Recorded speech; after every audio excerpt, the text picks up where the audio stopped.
Hello, I'm Isaac Hayes III, founder and CEO of Fanbase. Listen to what I'm about to tell you. The window to invest in Fanbase is closing. We've raised over $10.6 million of our $17 million goal.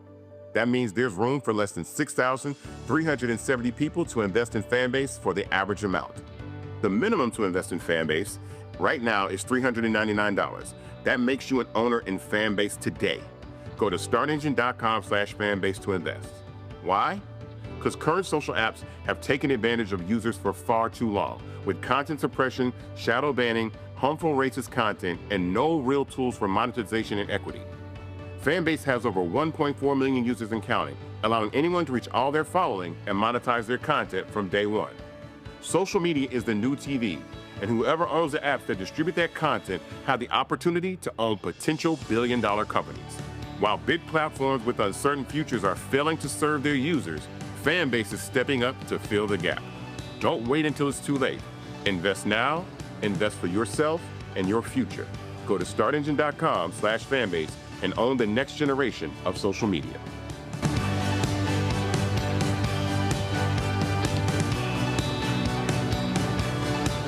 Folks, Black Star Network is here. Hold no punches! I'm real revolutionary right now. Black power. Support this man, Black media. He makes sure that our stories are told.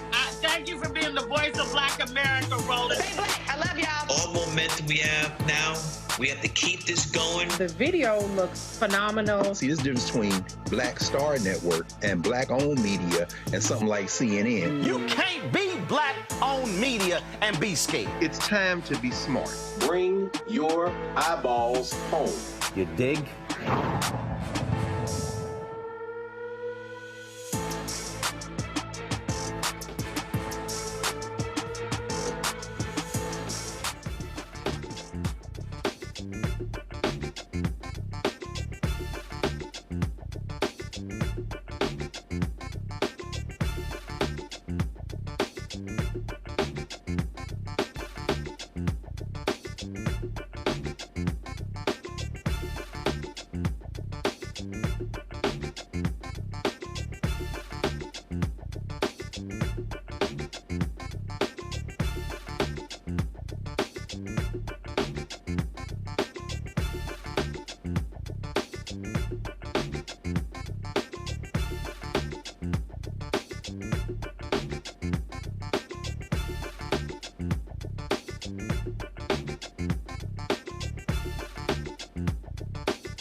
June 4, 2025, coming up on Roland Martin Unfiltered, streaming live on the Black Star Network. We'll be joined by Newark Mayor Ras Baraka, who is talking about his legal action against a Trump U.S. attorney, plus his run for governor of New Jersey. A scathing new report from the Congressional Budget Office shows the Trump Big Beautiful Bill will put a massive amount of money on the United States credit card. Hashtag, we tried to tell you. Elon Musk is attacking the bill. Boy, that's pretty interesting. Man, Education Secretary Linda McMahon, she gets smacked down by a couple of members of Congress of the CBC. Ooh, that's pretty interesting. Plus, more than 2,500 Jamaicans, they're getting sent back home. We'll tell you about that. Plus, Congresswoman Jasmine Crockett just tears into Trump and his people. Folks, it is time to bring the funk on Roland Martin Unfiltered on the Black Star Network. Let's go. He's got it. Whatever the miss, he's on it. Whatever it is, he's got the scoop, the fact, the find. And when it breaks, he's right on time and it's rolling. Best believe he's knowing. Putting it down from sports to news to politics. With entertainment just for kicks, he's rolling. It's on go, roll, roll, y'all. It's Roland Martin.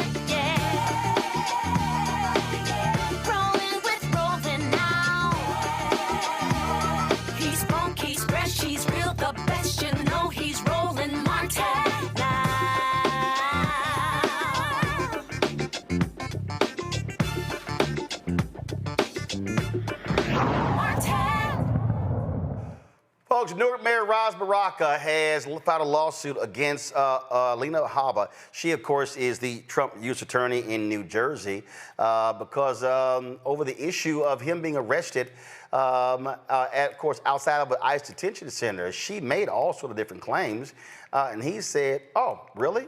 This is how you want to roll? Gotcha. All right, I'm hitting you with a lawsuit. He says it was peaceful, lawful visit with him and members of Congress. Charges were dropped. He's still filing a lawsuit. Of course, Baraka is also running for Democratic nomination for governor of New Jersey. She joins us right now.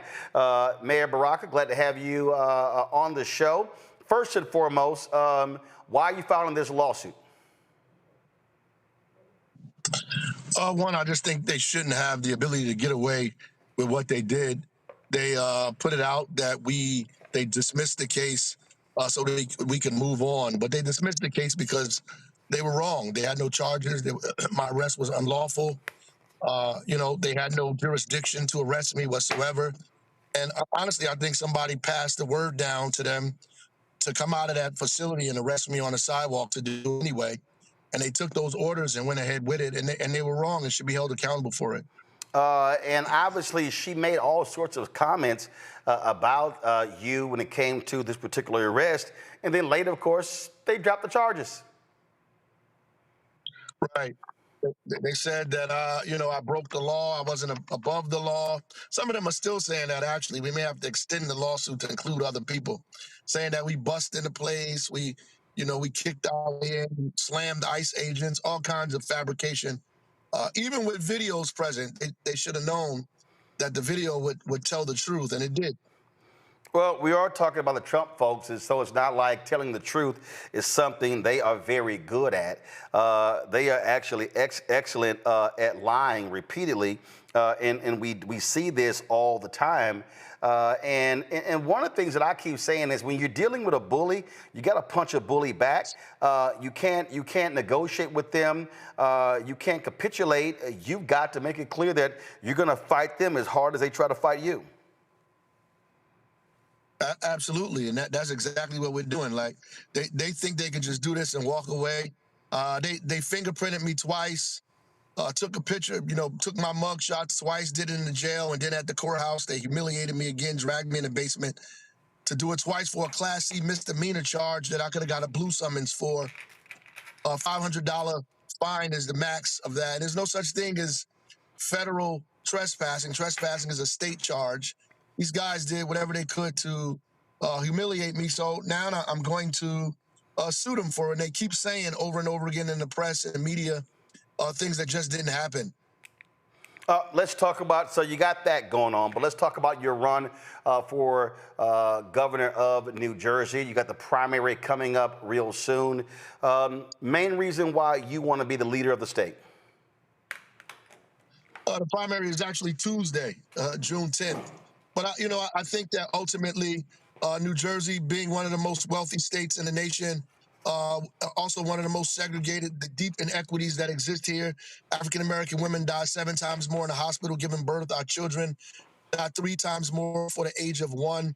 The wealth gap under Democrats just doubled from $300,000 to $600,000 in this state. They spend less than 1% of the state's procurement dollars on Black, brown, and women-owned businesses here in the state of New Jersey. Between Newark, where I live, and Livingston, which is 8 miles apart, there's a 14-year life expectancy difference. New Jersey has very serious problems, deep-seated problems around equity that we need to solve, right? We have been carrying other people's water, electing them, and everybody has a plan for everything except the most marginalized, except working-class families of all nationalities, and particularly Black and brown families as well. And I think that needs to be at the forefront of this. And ultimately, I think our economy remains stagnant until we include a whole bunch of people that have been left out and marginalized, and we need to bring them into it and create a universal economy that has a pathway for us all. And I don't think nobody else can do that. I don't think it's on their mind. I don't think they see us, honestly. And our campaign sees all of the folks in New Jersey, for sure. And we're going to create policy that helps everybody in New Jersey, every family. One of the issues that I covered 2 or 3 years ago dealt with a lawsuit by a Black private equity company against New Jersey Governor Phil Murphy. It dealt with access to pension funds, things along those lines. And one of the things that is important that people don't understand is that when you talk about how do you expand opportunities, the reality is pension funds are the greatest source of money that venture capitalists go after. And Black private equity is locked out.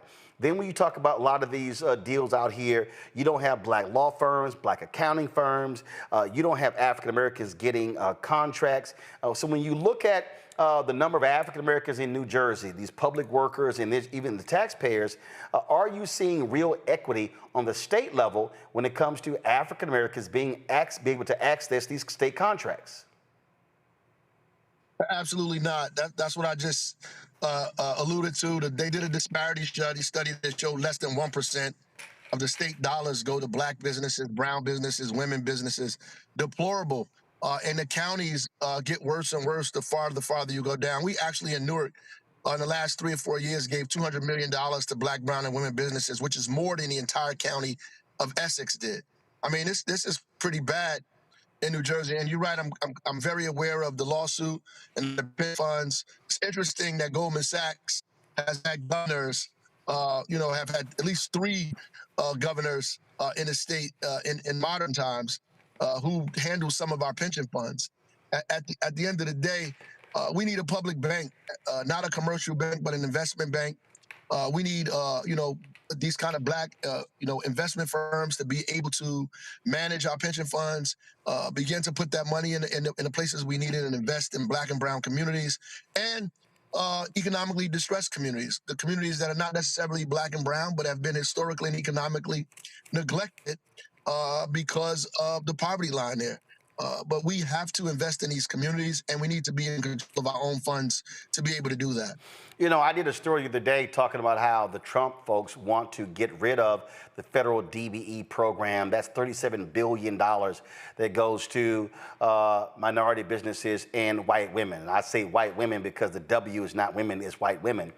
And I was texting someone about that, and a sister said to me, she said, well, who are these Black businesses? I said, y'all need to understand something. I said, last year, on the federal level, $10 billion went to Black-owned businesses. It was less than 2%. I said, but it was still a record $10 billion. I said, y'all need to understand something. I said, when y'all just saying this stuff, y'all don't realize those Black-owned businesses, a lot of them, most of them employ Black people. They're employing Black vice presidents, Black directors, they're paying Black staffers, receptionists, assistants, accountants, law firms. I'm like, so when Black-owned businesses don't have access to city contracts, county contracts, school board, school district contracts, state contracts, federal contracts, all of this talk about let's grow black businesses. I say, look, everybody can't have a black-owned T-shirt company, okay? There are actual businesses, and there are services that New Jersey and other states, they are spending billions of dollars every year of taxpayer money, and we're not getting a return on the investment. That's absolutely correct, Roland. Absolutely, positively correct.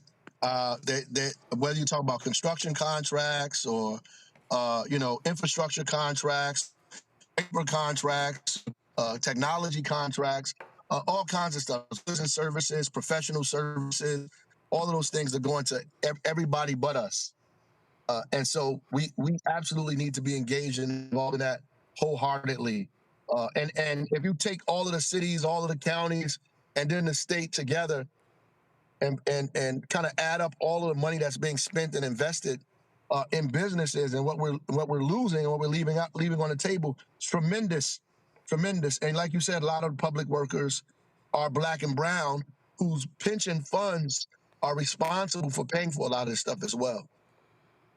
Absolutely. And so I think people need to understand what happens when you do have black leadership. When David Patterson became governor after Elliot Spitzer resigned, one of the first things that he did was make massive changes to contracting, and you saw a significant benefit immediately for black-owned businesses. I just don't think we can just underestimate what happens when you have a black governor who's in charge, who can say, no, we're doing this. We're not asking, we're doing. Absolutely. And New Jersey has one of the strongest governors in the country in terms of what we're able to do. Most of the positions are appointed, from judges to every department, to boards and commissions, to the attorney general, to everyone, which means we have an awesome amount of authority to make sure we diversify what government looks like, what government has its hands on, and not just at the top levels, but all the way down in the bureaucracy of government as well. We can make sure that it clearly resembles the state that is diverse, and it's a good way to push back against what Donald Trump is doing nationally, to do in New Jersey what these people are afraid to do, and be successful at it. You're in the final stages. You're about to do, I think, what? You headed to phone banking or block walking, canvassing right now. What is your closing message, closing argument with less than a week before Election Day? Yeah, that's why I'm in the car. I'm knocking, jumped in, going back out to knock again. I mean, obviously, I think that we are in a moral moment in this country, and I know a lot of people are afraid, but fear makes you make safe decisions, not the right one. And I think it's time for us to make the right decision. We know in our gut here in New Jersey what we need to do in terms of challenging inequity, in terms of lowering the costs, in terms of making housing affordable in the state, and challenging the healthcare companies and the insurance companies and the hospitals. We know what to do to make childcare affordable, to make sure transportation is in our community, that gets us the opportunity to jobs, to the marketplace, that we need a governor that sees all of us, and people know what my record is, and they don't have to guess on it. They're clear about what we have done, and so they should know what we're going to do. They also know that we're not weak, we're not moderate. We will defend this state against the overreach of Donald Trump, not just by words, but also by actions. We're going to protect our residents here in this state, and we're going to build an economy that's universal, that all of us can be a part of at the same time, and stop giving super tax credits to the super rich in this state, and make sure we take care of working families here across all nationalities. So if you want to do something bold, something big, something different, then you would vote Ras Baraka. If you want to do the same old thing, get the same old results, you go for all of them. And I've been saying there's only two people running for governor, me and all those other guys. So I implore you to do the right thing and come on out on 10 and make history in New Jersey, the first African-American governor the state has ever seen. All right, then. Well, we've got one black governor in the United States, Westmore in Maryland. Would be nice to have another one. And, of course, they both will be alpha. So let's make that happen, New Jersey. Mayor Baraka, we appreciate it. Thanks a lot. Yes, sir. Thank you, brother. Thank you. Appreciate it. All right, folks, got to go to a break. We'll be right back and talk about this race and other politics right here. Roland Martin Unfiltered on the Black Star Network. This week on A Balanced Life with Dr. Jackie, we're talking all things faith, family, and fatherhood. Men step in and out of our lives in a variety of ways as fathers, uncles, cousins, and different ways in which we enjoy their company and presence, and in other ways when they get on our nerves. This week on our show, we'll be talking about what it means to be a father, how women can support the men in their lives, as well as how do we heal the wounds that we've had from poor conversation, lack of desire, and all of the other ways that we sometimes as women check out and cause our men to feel emasculated. That's all this week on A Balanced Life with Dr. Jackie. Farquhar, executive producer of Proud Family. Bruce Smith, creator and executive producer of The Proud Family, Louder and Prouder. And you're watching Roland Martin Unfiltered.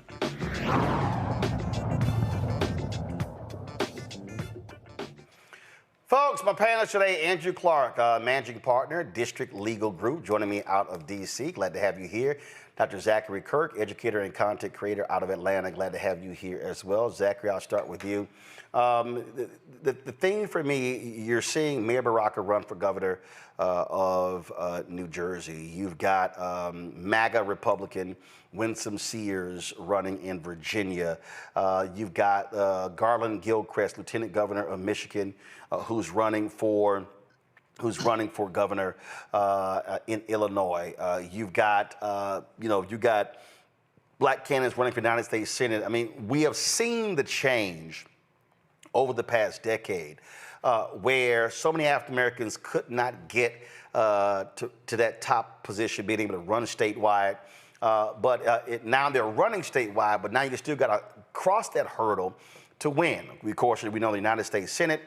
You've got of course, Raphael Warnock out of Georgia. You've got Cory Booker out of New Jersey. You've got Tim Scott out of South Carolina. You've got, of course, Lisa Rochester Blunt out of Delaware. So you have 4 black United States senators. And, of course, you got Angela Alsobrooke out of Maryland as well.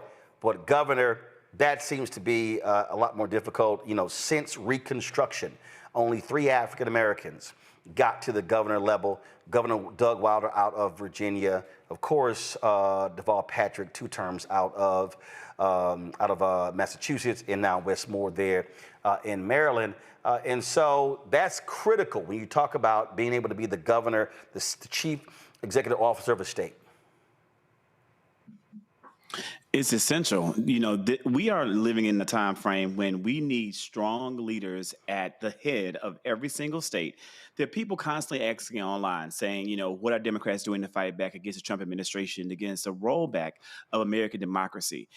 Our senators and our representatives are not able to impact a lot of the things that are hurting people at the level. That work and the stopgap would fall on that governor. So I believe firmly that it is essential for Mayor Baraka to win that seat. And he came on here tonight and gave to me an amazing speech that shows me this man is ready for the opportunity. But of course, we know that from his credentials. We know that this man is a Howard graduate. This man was an educator who committed his life to service, and he's continued to do that very, very well.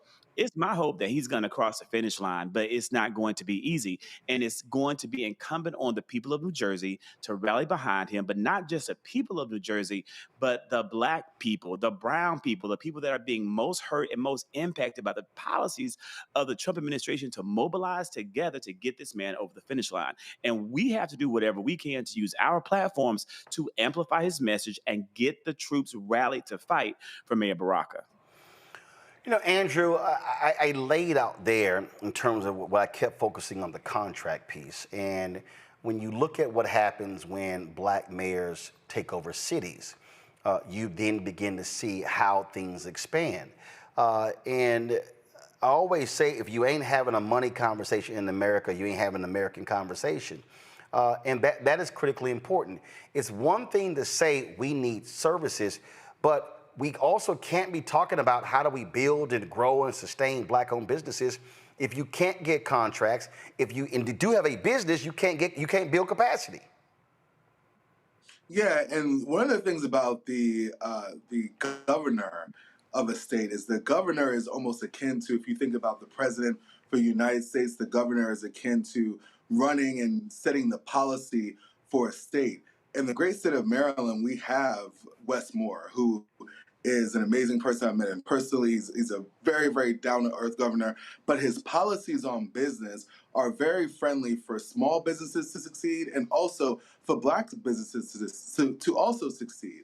Prince George's County has the largest Black delegation in the country, and you see that. You see the economic impact that has on businesses and Black businesses in Maryland, mostly mine that I've seen, with some of the abilities that they have to get contracts that you may not see happen in South Carolina, you may not see happen in Georgia. So for Ras Baraka to potentially be in that position for New Jersey, and so much well down in the Jersey Shore, down in North Jersey. I grew up in Westchester, New York, so I'm very familiar with that North Jersey area.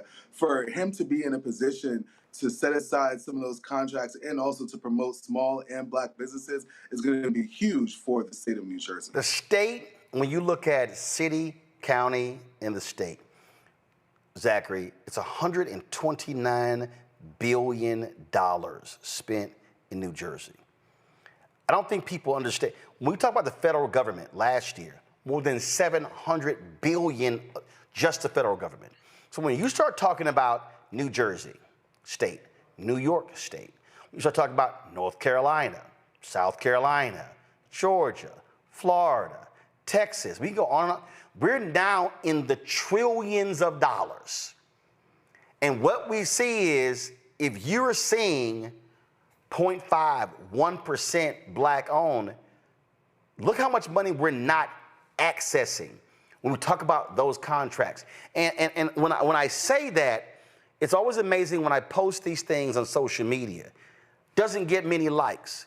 Now, if I post some bullshit, if I chose to talk about Cardi B and Offset going at it, if I chose to talk about something else, I might see a ton of likes. And I'm like, yo, we got to follow the money.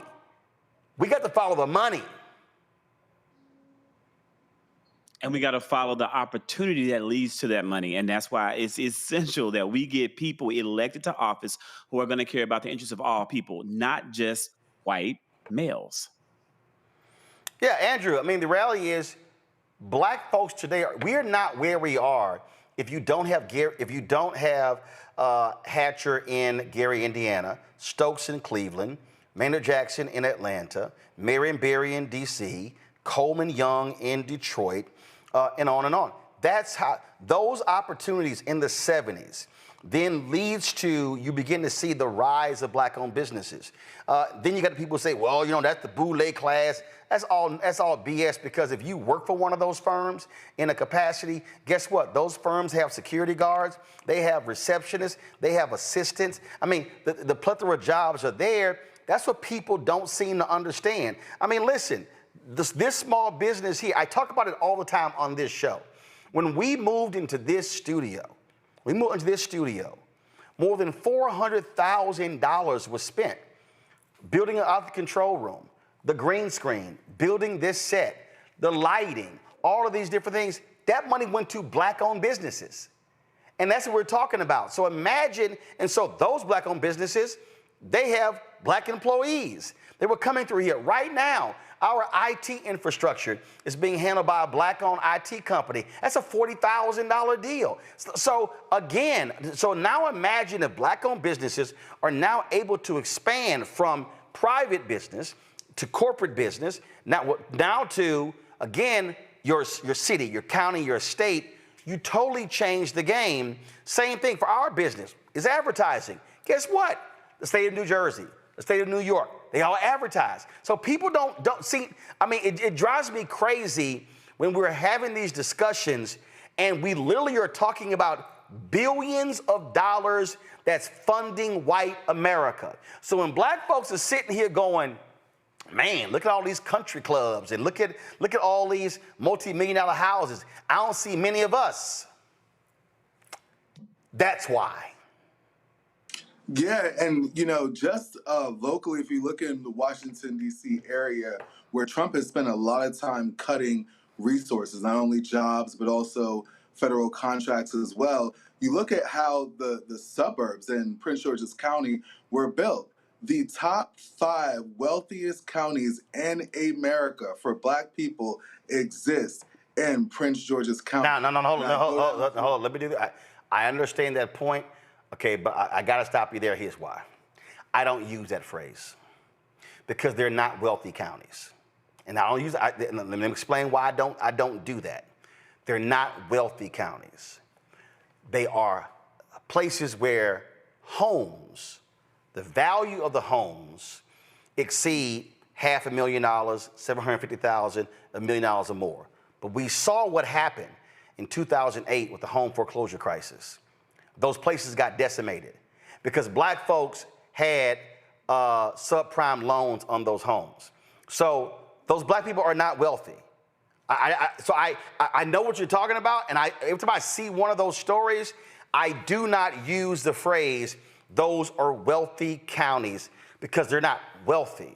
They have homes that are valued at a high price value, but a lot of those people are government employees, or they may have contracts with the government. And so what happens? You start whacking employees, you start whacking contracts, those folks are filing for bankruptcy, or they're putting their homes up for sale. So that's the only reason I want to stop you there, because I just want us, when we use the phrase wealthy, I want us to understand what wealthy actually means. Go ahead. Yeah, and when you're talking about wealthy, and I'm talking about the top 2 and the top 1%, and the example that I use for that area is because, exactly to your point, right? When we have a Black governor or a Black president, and they're in control of these decisions on who to award, or put the people in control of who to award contracts to, then that has a direct impact on the communities. When you're looking at a place like New Jersey or New York, where their makeup of their government doesn't quite look as diverse, you're seeing the type of people that are thriving in those communities. When, yes, the same thing, where those houses are, so for example, in Ardsley and Scarsdale and Westchester, New York, are over $1 million, and there are white people that are working and living in those communities, and you don't see Black people in those communities. That's what someone like Ras Baraka is going to be able to change in New Jersey. He's going to be able to award those kind of contracts, give those businesses not a leg up, but not a leg up, but they'll be able to level the playing field for their businesses. Zachary, one of the things that's interesting to me, and it actually pisses me off when Black people fall for this, and so allow me to unpack this. And I had this little Black conservative always running his mouth, and I need everybody to listen to what I'm saying right now to really understand this. Let me try to unpack this for folk to really get. When we make statements such as, we gotta do for self, we gotta stop depending on the government. Do y'all know that last year, matter of fact, let me just go ahead, because see, some of y'all might say, I don't know what I'm talking about, but I knew exactly what I'm talking about. Here's a great story. This is the Washington Post. This is the Washington Post right here. And this story deals with the richest person in the world. His name is Elon Musk. See, so I want, this is specifically for all of the do for self. We don't need to be dependent on no government. We need to just simply pool our dollars. And I understand that whole point, because I built this. I used my own money. I went out, I started with one sponsor, one advertiser, We were in a small space across the street, and we built it up to where we are now. But I'm saying this for a reason, because this is the danger of when you fall for the okie doke of the, we don't need no government. Why are we always trying to go for the government? Man, the government can't be, we need to stop begging the government. Henry, go to my iPad. This is from the Washington Post 3 months ago. Elon Musk's business empire is built on $38 billion in government funding. Subhead, government infusions at key moments helped Tesla and SpaceX flourish, boosting Musk's wealth. And then when you go into the story, you'll begin to see it breaks down the contracts. Look at this right here. Shortly after becoming CEO of a cash-strapped Tesla in 2008, Musk fought hard to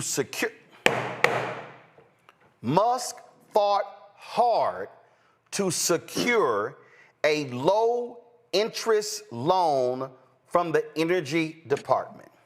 According to two people directly involved with the process, holding daily briefings with company executives about the paperwork and spending hours with a government loan officer.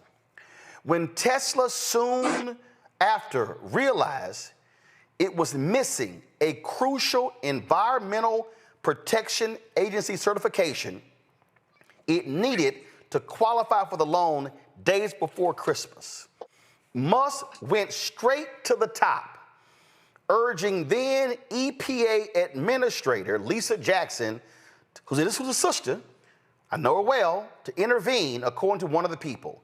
Both people spoke on the condition of anonymity for fear of retribution.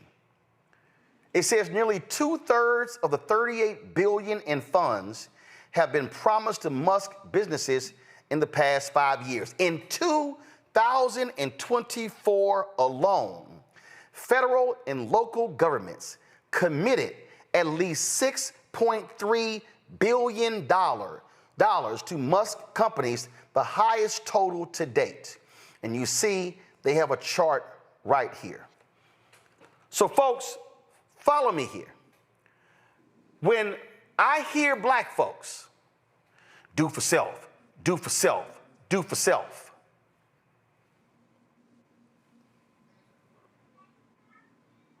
explain this.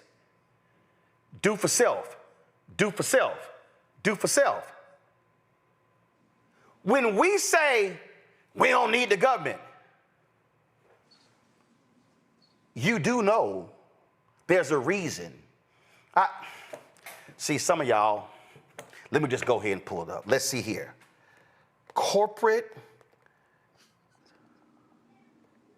CEO. See, this is why y'all got to stop watching these other BS shows. Who went to Saudi Arabia with Trump. See, they ain't teaching y'all all this stuff. This is specifically for all of the people, who love to yell, do for self, stop asking the government help. You always looking for a government handout. Don't be doing all this sort of stuff. This right here.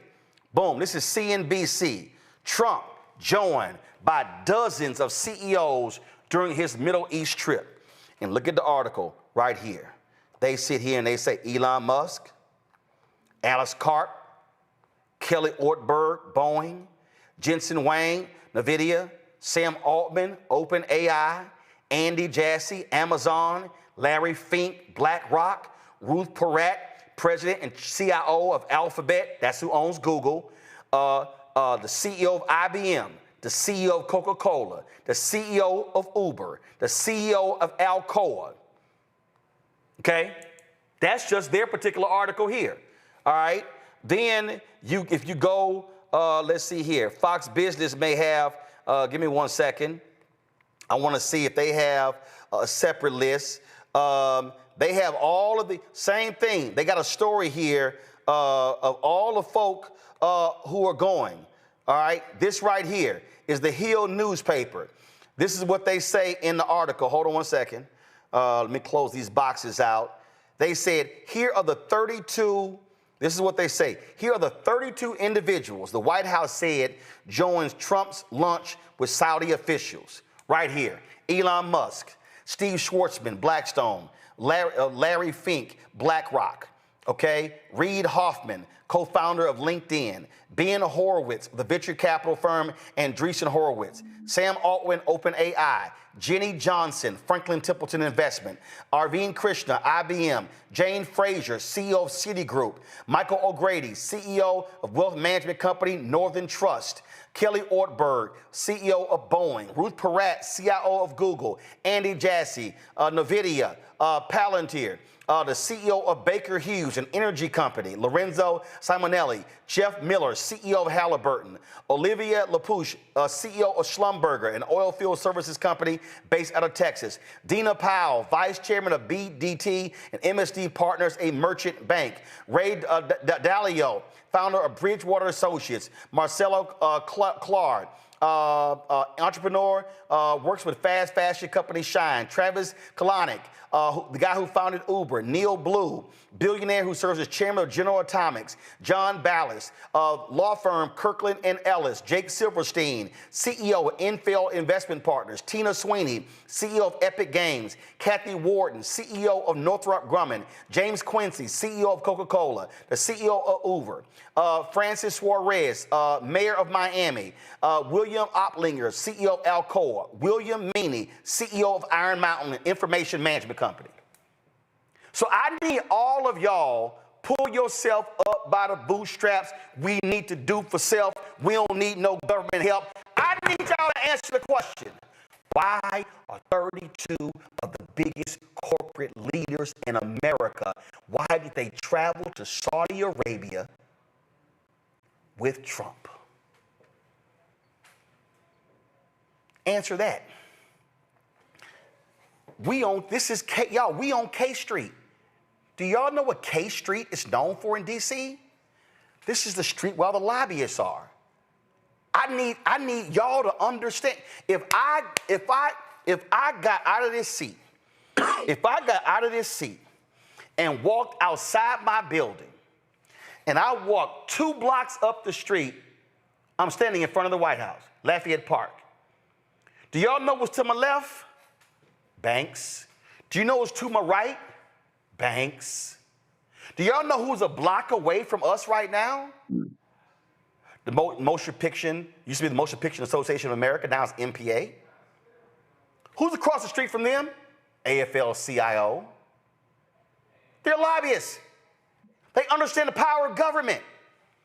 So when y'all are watching these shows, and y'all listen to all these people talk, and y'all know who I'm talking about, because a lot of y'all watch their shows, and y'all follow them, and they run their mouths, and they, yeah, damn all that. See, y'all sitting here, yeah, you shilling, damn that. We don't need that. We don't need that. It's, no, do for self. Do for self. No, we don't need that. If we want to fix our community, we got to look inward. We got to do it for ourselves. We got to. But you had 32 CEOs, because you know what they recognize? They recognize that they need government. See, y'all don't get it.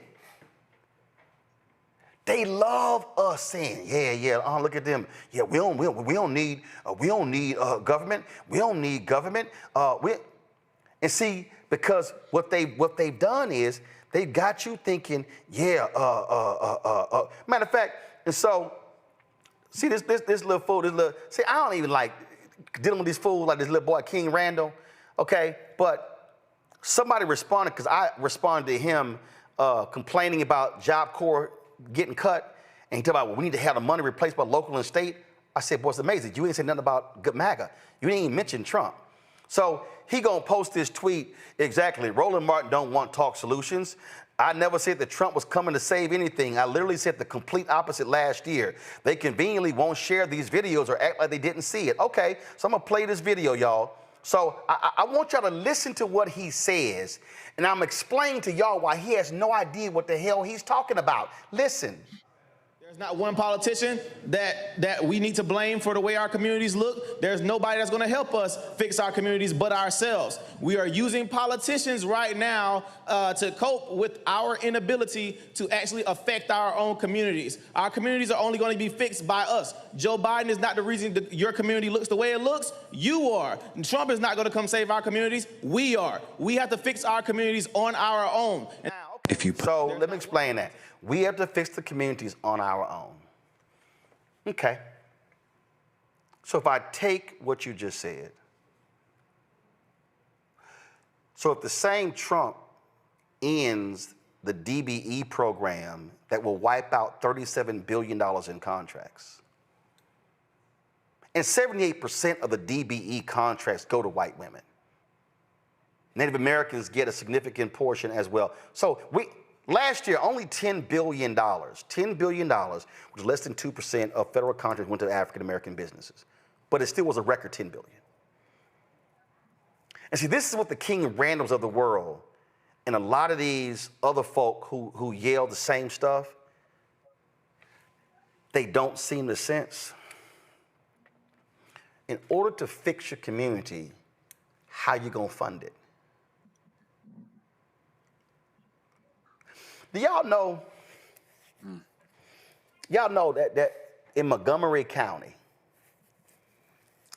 there's a golf course called Hampshire Greens. Matter of fact, let me just pull this up for y'all so y'all can understand. Because see, I really want y'all to understand. I mean, they are playing absolute chess. And we ain't even playing checkers. There's a golf course, go to my iPad, called Hampshire Greens. It's in Ashton, Maryland. It's a really nice golf course. I want to see if I can pull up some photos. Give me one. It's a really nice golf course, y'all. Excellent golf course. It's a public golf course.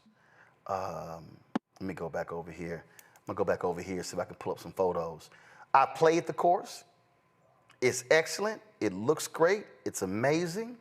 I'm trying to find some of the photos. Again, a really, really, really nice golf course. You can just go ahead and go here. Here's some of the photos. Do y'all know what happened? Go ahead and show it. Go ahead and show it. So y'all know what happened the first time I played it? I went, oh, I see what happened. It's a lot of nice homes.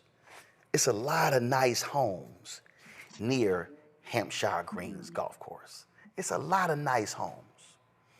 And I was looking at the homes, and I was looking at this golf course. And I said to myself, these white folks done built them their own country club. But I want y'all to listen to why I said that. So I'm looking at this golf course, and I'm looking at, it's a county golf course, and I'm looking at the homes around the golf course, and I immediately said, oh my God, do y'all know how much the value of the homes near this golf course increased? Because of the presence of the golf course. And so when I sit here, when I look at certain amenities in neighborhoods, see, I'm getting back to what King Randall don't understand. What I understand is that when people petition government for certain things, it's building and increasing the value of their homes, their land, and their businesses. See, when we listen to folks say, Ain't no politician going to save us. We got to do for self. We got to fix it on our own. Here's what they never, ever say. We have to learn how to properly petition government. We've got to learn how to use our collective action, our vote, to be able to get something from government. Tell me this, why would the richest men in the world, why would Jeff Bezos doesn't need any more money. Jeff Bezos doesn't have to kiss Trump's ass. So why were they at the inauguration? Why was he there in Saudi Arabia?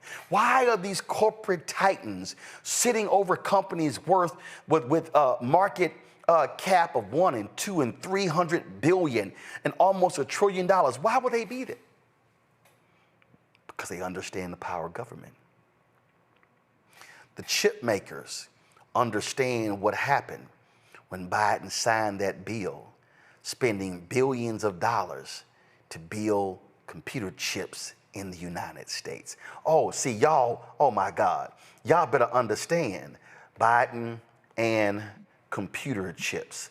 Y'all better understand how these things work. See, y'all got to understand what's going on here. Why is Elon Musk all of a sudden against Trump's big, beautiful bill?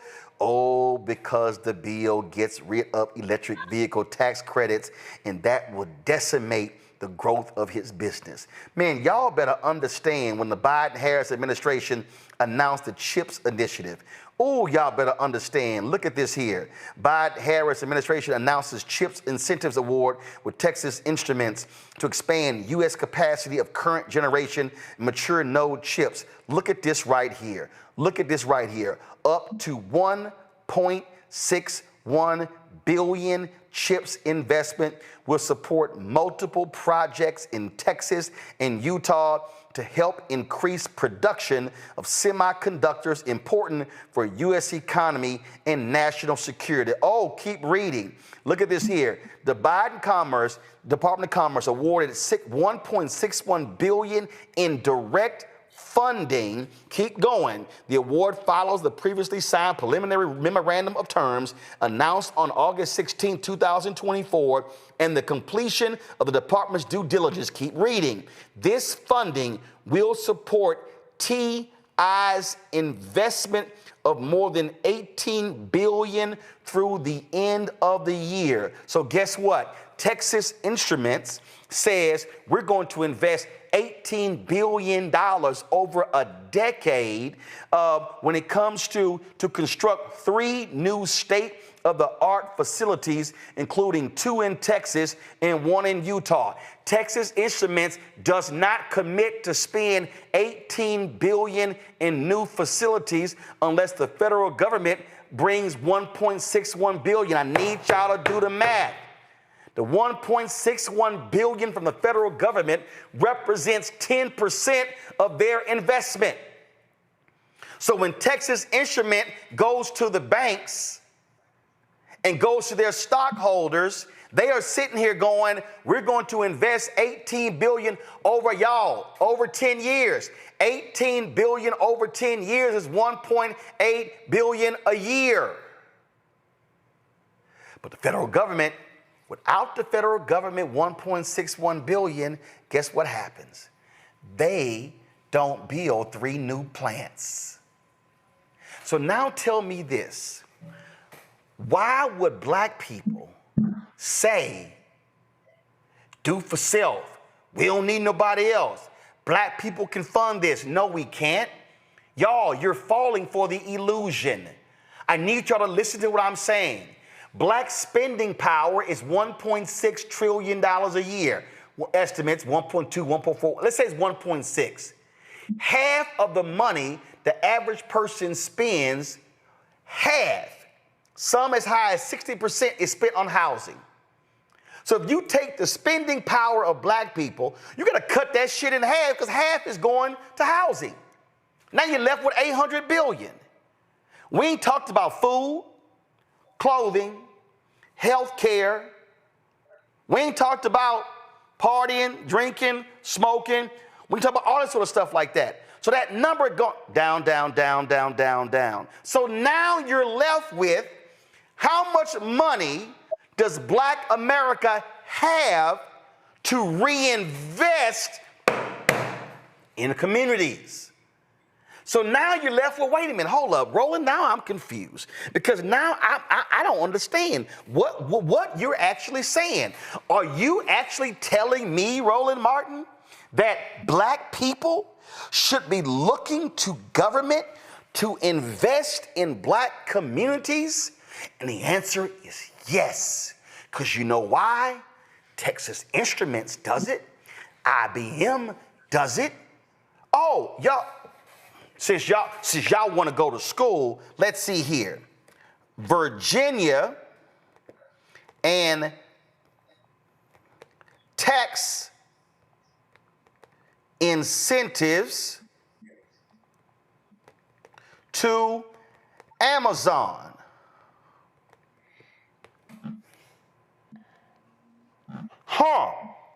Here we go.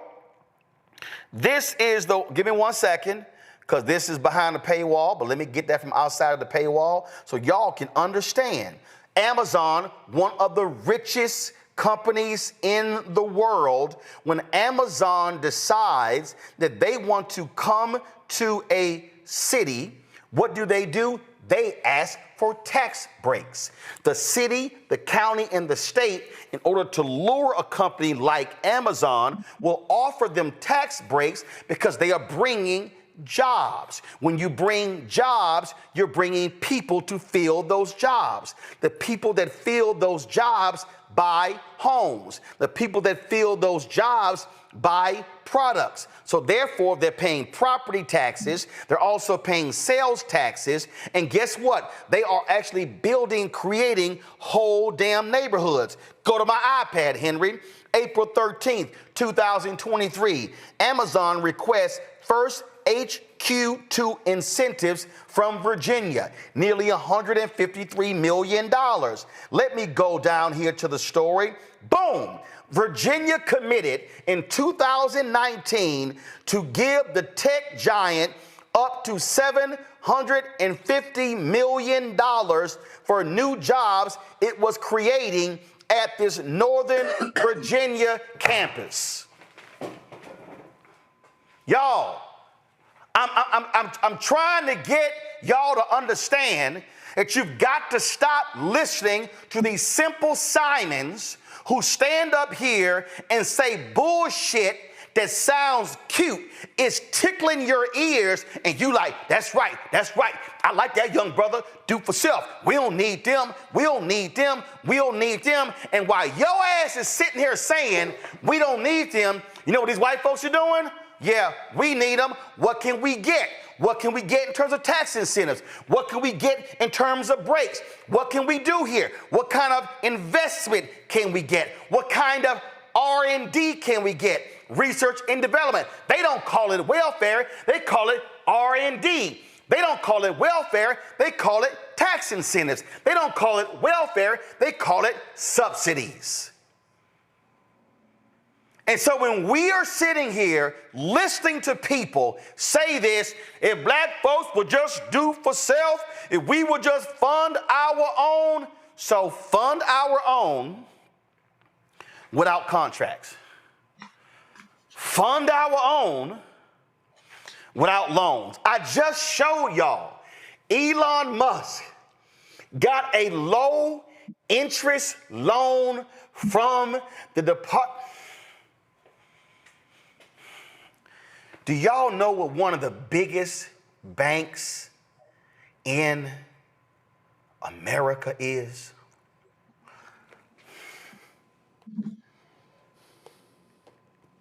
I'm about to mess y'all up. I'm about to mess y'all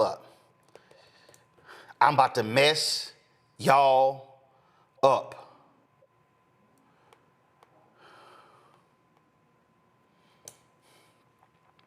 I sat here and I typed bank inside of the USDA. This right here says USDA Financial Services. Do y'all see this here?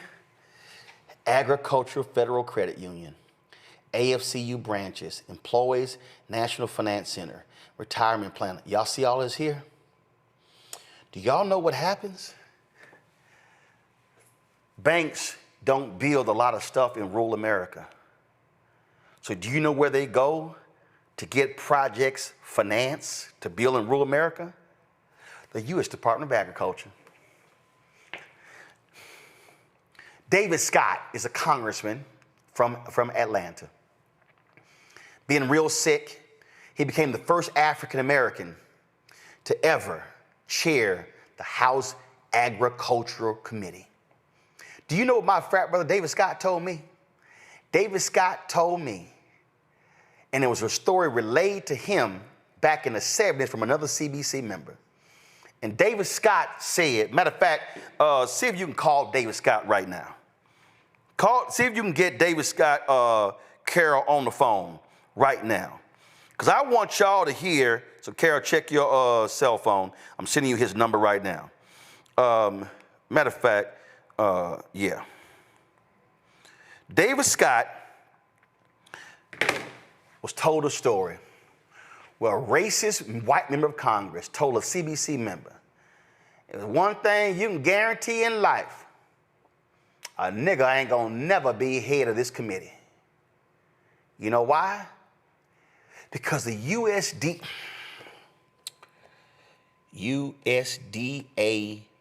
budget. See, I decided to take y'all to school today. Largest federal department budgets. Now, we all know defense is number one. We already know that. Defense is number one. Y'all know what's in the top three? Agriculture. Agriculture department. See, when Marcia Fudge was trying to get a cabinet position under Biden, she didn't want HUD. See, HUD has always been the Negro position. It's a Negro in that position right now. If you go back and look at presidents since the 1960s, you always guarantee it was going to be a black HUD secretary. Okay? It's going to be a black HUD secretary. It's always the case. It's always the case. You're going to have that. She didn't want HUD. She wanted agriculture. She wanted agriculture because she understood the budget of the USDA, the billions and the billions. The farmers didn't want nobody black to be over USDA. So what did Biden do? Biden put in Tom Vilsack. He put in Tom Vilsack. Think about that. Tom Vilsack. Who's Tom Vilsack? Tom Vilsack was the Agriculture Secretary under Obama. What was he before that? He was the governor of Iowa. See, y'all gotta follow the money. What I'm trying to do here, I'm about to bring in Andrew and Zachary in a sec. I'm trying to connect the dots because we as black people have got to stop listening to people tell us, y'all need to stop going to the government. Y'all need to stop asking for handouts. When white corporate leaders all across this country, they understand the power that emanates from that building 2 blocks away. They understand the power of a governor, the power of a mayor, the power of a county judge, the power of a school board president. When are we going to understand that politics is business? The United States economy is a $30 trillion economy. The second largest economy behind America is China at 19 trillion. China ain't close to us. They're $19 trillion. And we're running around here, listen to people say, ain't no politician gonna save us. You can ask Elkhart, Indiana. Obama saves. See, this is what happens, y'all, when you know how to read. Boom. Elkhart, Indiana. Go to my iPad. Story from The Guardian. Elkhart, Indiana finally sees Obama recovery. Obama gets scant credit in Indiana region. Why President Obama can't get enough of this small. Let me go ahead and hit the PBS story. May 31st, 1960. Here we go. Why President Obama can't get enough of this small town. Look at this right here. Obama's stimulus plan, guess what? Look at this right here. Because of the stimulus plan, the Obama policy saved Elkhart, Indiana. Do y'all know what's in Elkhart, Indiana? That's the RV capital of the world. If you have an RV or a Sprinter or a vehicle like the one that we have, the one we just bought, guess where that sucker was originally built? Elkhart, Indiana. The Obama stimulus plan literally saved the manufacturing in Elkhart, Indiana. Now I need you to understand what I'm talking about when we talk about our communities, how we need to be thinking differently. We are being played when people stand before us and tell us, stop begging, stop going to government, stop doing this. Well, guess what? If that shit's good enough for Amazon and for Tesla and for IBM and for BlackRock and for Blackstone and for every major, for Citigroup, for all these companies, well, damn it, it's good enough for Black America. Stop being played by simpletons who don't know shit about politics. You're listening to people who have no clue. So when folks stand before you hollering how they Pan-African and they Afrocentric and they tell you your vote don't mean nothing, they have no idea what the hell they talking about. Because the problem is what we have not done is we have approached voting from a singular position as opposed to a collective position. What did Dr. King say on April 3rd, 1968 at Mason Temple in Memphis, Tennessee? He said, Black people collectively. He said, individually, we represent one of the poorest economies, one poorest people in the world. Yet collectively, we represent one of the top 5 economies in the world. He said, when Black people move as a collective, things can change. So what King Randall, he's dead ass wrong. Anybody else said it, it's dead ass wrong. If a Black community of 100 or 200 or 300 or 400 or 500 or 1,000 people begin to descend on city halls and county government seats and school boards and state legislators and all of a sudden begin to demand a plan of action when it comes to resources and then say, if you do not deliver, we're going to vote your ass out, I can guarantee you, you're going to see the resources come hard and fast. But you need to understand the game of politics because it is a money game. Zachary. The whole time that you were talking, Roland, all I could think about is, of course, the fact that this man is teaching, this man is 100% correct, and he's laying it all out there. But when you look at what King Randall is saying and what people like him are saying, they're completely ignoring history and how many times Black people have come together in communities and they've done exactly what the hell he's saying they should do, only to have the government destroy it. Yes, I'm talking about Greenwood, Oklahoma, which we recognize the decimation of that community this week because it happened, that the 104th anniversary, or I think something like that recently. Yet the living survivors, the people that are still here that lived through that massacre, have not received an ounce of recompensation for what they've lost, for what they went through. However, had that been any other community, we know that they have gotten their payback. They have gotten paid for what was taken from them and the loss they've suffered. So that, to me, completely obliterates any argument anyone like King Randall from Georgia could say. And when you're also looking at the fact of what we're owed, that the money that our government is giving to the multi-billionaire Elon Musk is our money. This is our money. We, Black people in the Black community living in Black neighborhoods, pay taxes. The money the government is giving away is our money. We are owed our fair share, and our businesses, our companies, our organizations, our farmers, they all deserve their stake. And what we're living through is a government doing all they can to take that away, make us believe that we have earned, or that what we should be getting is not owed to us because it's DEI, when in reality it's what we should have been getting all along, because every single American should have the exact same opportunities, but we're the Americans that have been denied those opportunities. Roland, that's all I can think about when you were laying out the law. Andrew, it drives me crazy when I hear this crap, because, again, it's tickling the ears of people.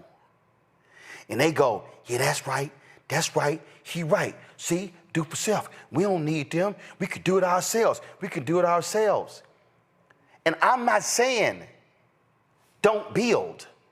I'm not saying that we don't. My parents were co-founders of a civic club, where it was about how do we change the dynamics of our community. And they came together and they picked up trash and they did those things. But Andrew, you know what they also did? They understood the role of government. They said, man, how do we get rid of these abandoned houses? They couldn't just go there and tear them down because somebody owned it. Andrew, that was a legal process. Well, in order to get this abandoned home torn down, you have to file this paperwork, and then it has to be condemned. As a certain period of time you must wait, notify the owner. They then don't respond. Then you can begin demolition proceedings. You know what they said? Okay, cool, let's file. Then it was like, okay, this house, they got overgrown a lot. It's got rats and there's all kind of other stuff. How do we deal with that? That was government. Oh, I'm sorry. I grew up in Clinton Park. It's in Houston. They were like, it was Clinton Park Civic Club. And they said, hey, you know what? Crime is an issue. We need stepped up police patrols. You know what they did, Andrew? Okay, all right, well, who's over this area? Well, guess what? There's a commander who was over the area where Clinton Park is. So there was Clinton Park. That was across the way. That was another Black neighborhood, all Black neighborhoods, Clinton Park, Clinton Drive, all these areas right here. Who was the commander? Okay, we gonna go to the commander, not the police chief, not the assistant police chief, but the commander over the area. Direct relationship. Police department is government.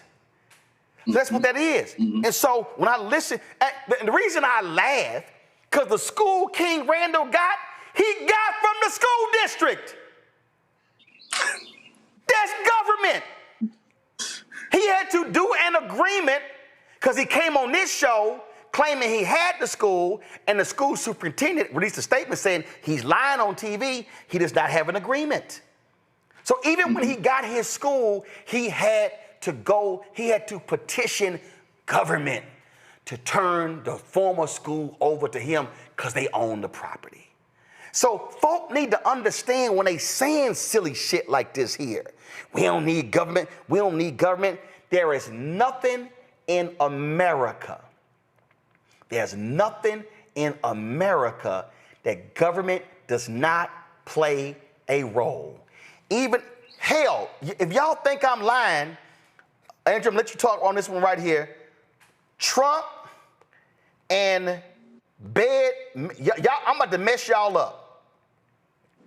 This fool who is sitting in the Oval Office, for all of y'all people, for all y'all simple Simons who are telling me, I don't know, you don't know what you're talking about.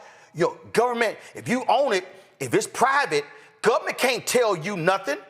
Government can't tell you nothing. Really? Let me pull this up for all of you who don't seem to understand that. Oh my goodness, look at this headline. Trump's Bedminster Golf Club flagged for 18 health violations in latest inspection. Earned lowest grade in county. See, Andrew, what that means is when you read the story, Donald Trump's golf club received a 32 out of 100 health inspection score in May. There were 18 violations, including all 3 requirements in the, quote, food protected from contamination category. Look at this here. It said they were violations including expired milk, raw meat stored improperly, and a dishwater that may not reach the required temperature. The inspector also cited 4 separate hand washing violations, including sinks without soap or paper towels, one lacking a required sign, and another used to store a sanitizer bucket. This is from Forbes. So you could occupy the Oval Office, own a private country club, and you still must abide by government health standards. So the government health inspector came in and slapped Trump's private golf club with health code violations. Andrew, please tell me again how government has no role.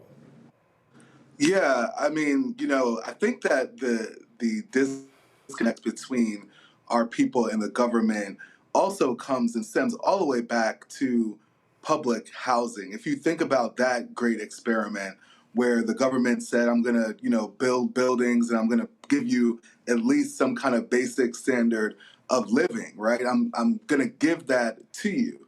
And the thought and the notion and the connotation around that was that somehow we were being given something. And it was to us as Black people being given something. We've always been told that that's just not the way to do things. You have to earn it. Even though, like you're saying, $38 billion, right? Wait. But Andrew, here's the problem. It's right here. This is the problem, Andrew, because what you just described, this is why it's a problem. Go to my iPad. Andrew, they call it low-income housing tax credit.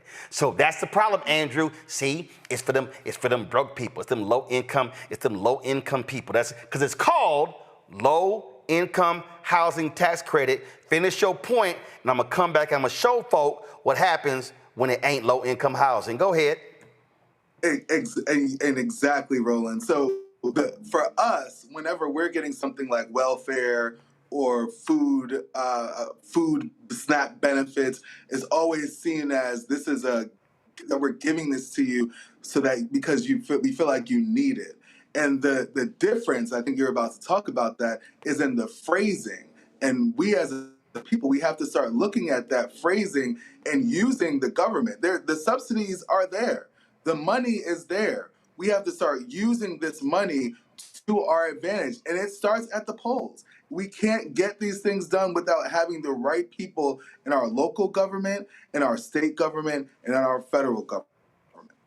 And so for folk who don't understand what I'm saying right now, what then happens is, and you see the story right here from the Pew Charitable Trust, it says how states can design effective incentives to spur office to residential conversions. This is one of the many stories. So I need everybody watching. When y'all see these stories, a new development is coming to Washington, D.C. It's coming to Houston. It's coming to Dallas. It's coming to Charlotte. It's coming to Atlanta. And oh my goodness, what's going to happen is they're going to come in. You know what they're going to do? They're going to build an amphitheater, and they're going to build new affordable housing, and they're going to have shops. They're going to have downtown parks, all these different things. Y'all, those are tax incentives. It's welfare. It's subsidies. And then what they do is they create what's called a tax increment financing district. It's called a TIF. Y'all know what a TIF is? So what that means is we establish a zone around an area, and then everything that's located in that tax increment finance district, when they pay their taxes, it doesn't go to the city's use. It stays in the area. The TIFs in America, what the TIF then does, the TIF then funds the various things in that particular area. The TIF then funds, right? The TIF then funds, boom, right here. This is from the U.S. Department of Federal Highway Transportation. Tax increment financing is a value capture revenue tool that uses taxes on future gains in real estate values to pay for new infrastructure improvements. Let me go ahead and make that plain as Joe, the late Joe Madison say, put it where the ghost can get it. When you pay your taxes, it doesn't go to the city. The taxes stays in the TIF, and that funds road improvements, policing, sewer, lights. So your tax money is only funding the things in the tax increment finance district. That's also called corporate welfare. That's called subsidies. That's a government creation. So imagine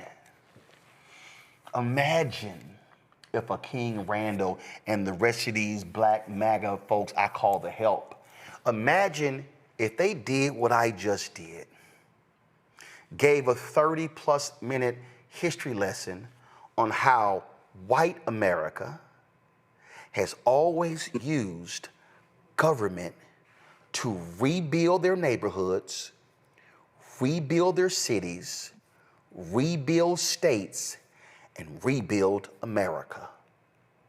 Who does that? Nonprofits, corporate America, small businesses. That's what they do. Restaurant associations, engineer. Y'all, it's happening. But just like we are the only people who listen to people tell us not to vote, can y'all please show me the last time you had so-called white leaders tell white people your vote don't mean nothing, your vote don't make a difference? Can y'all please by all means show me the video. Please show me where that happens, because they don't. Now, you might say, we haven't gotten enough for our vote. True? Does it mean you don't vote? Nope, that's stupid. That's literally neighborhood suicide. What you then do, though, is you take your vote and you wrap it around a power dynamic and you wield it like a billy club. And you say, and you go color purple, until you do right by us, you will not win. Y'all, I'm trying to tell y'all to understand the game. Every community, corporations, they're looking to government to finance all that they're doing, their future investment, their employees, their expansion. And we got black folks telling us, don't look to them, don't count on them. And I've said it as well. You've never heard me say, if you were a city, don't negotiate the Trump administration. You damn right you should, because you are a taxpayer.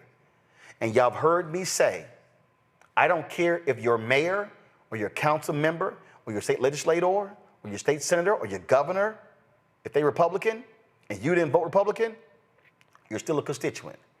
You should be demanding something because you are a damn taxpayer, and you and your neighborhood and your block and your street, your community deserves the same access to city, state, and federal dollars as any other neighborhood. I'll be right back.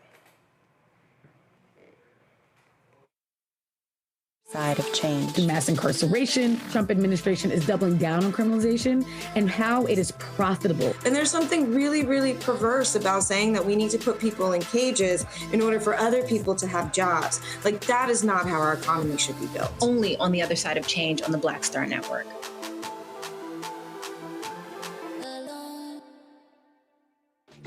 I'm Marissa Mitchell, a news anchor at Fox 5 DC. Hey, what's up? It's Tammy Roman, and you are watching Roland Martin Unfiltered.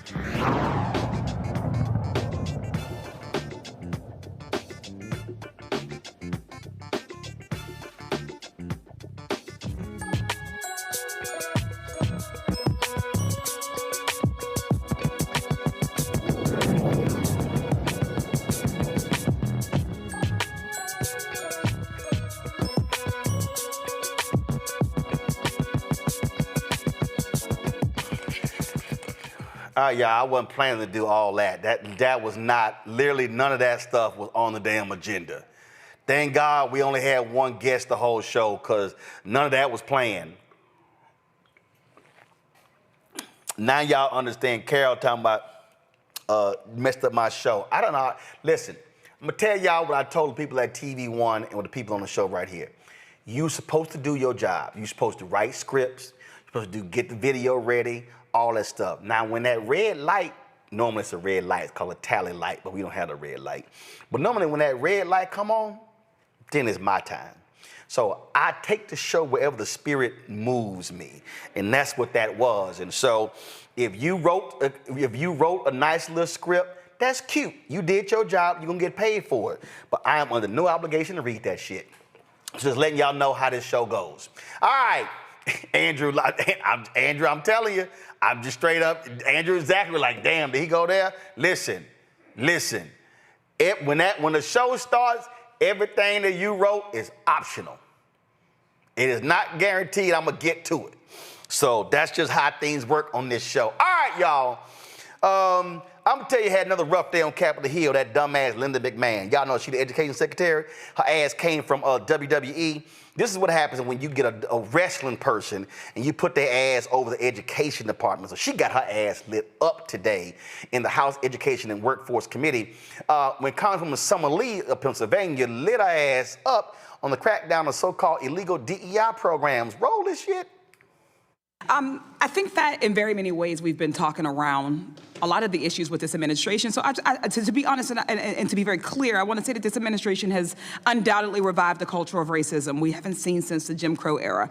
They've made it clear that open attacks on Black and brown and other marginalized communities is not just tolerated, but it's encouraged. So when they call for removing of equity and inclusion and diversity and accessibility from schools in favor of quote unquote traditional American values, it's indistinguishable from post-Civil War South advocating to rewrite history with the lost cause narrative to censor truths about slavery, or as they disappear students who write dissenting op-eds. It's reminiscent of the suppression of abolitionist newspapers.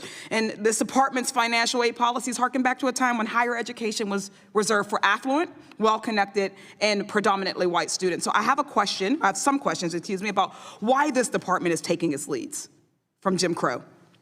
Secretary McMahon, you've claimed that you want to drastically reduce the already very small federal role in education, and also that you will not cut Title I-A funding. That is still your position, correct? Correct. Thank you. I'd like a yes or no answer. Do you believe your April 3rd attempt to revoke Title I-A funding from states unless they signed a certification of compliance with your political viewpoint was consistent with giving states more control over education?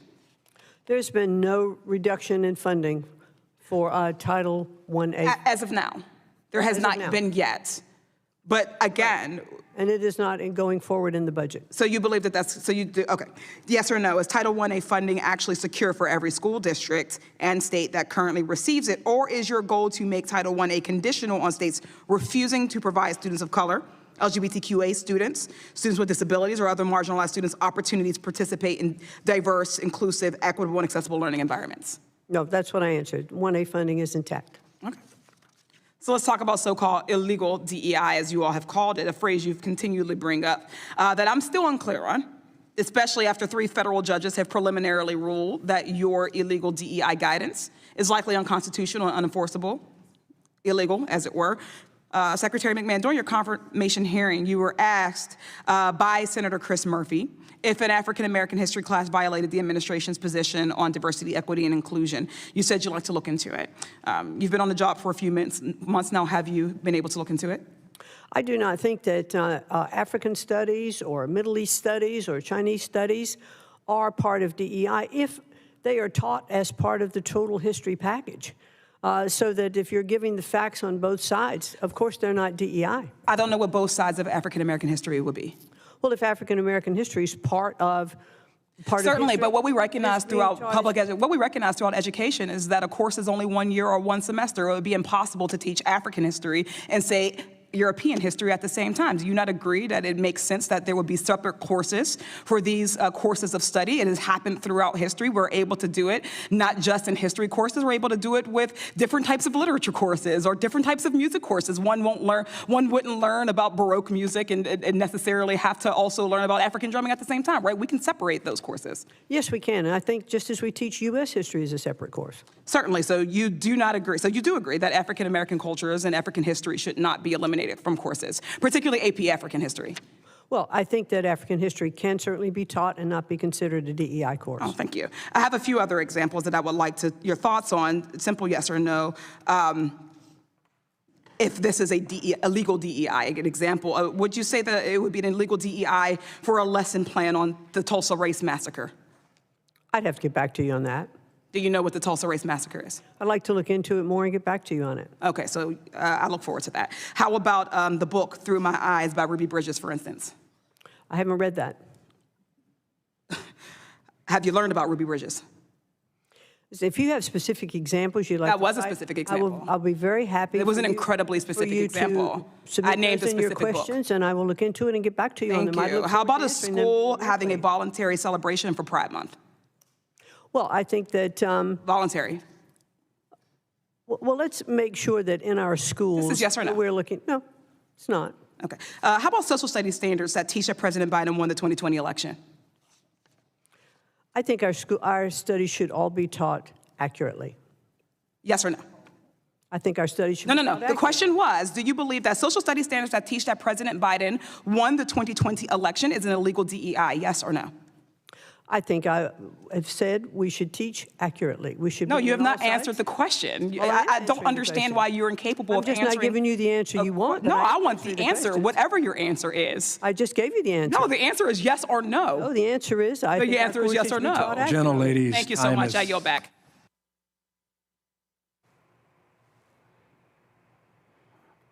Yeah, damn well, she don't know who the Ruby Bridges is. She don't know about Tulsa. Her illiterate ass. But it got better.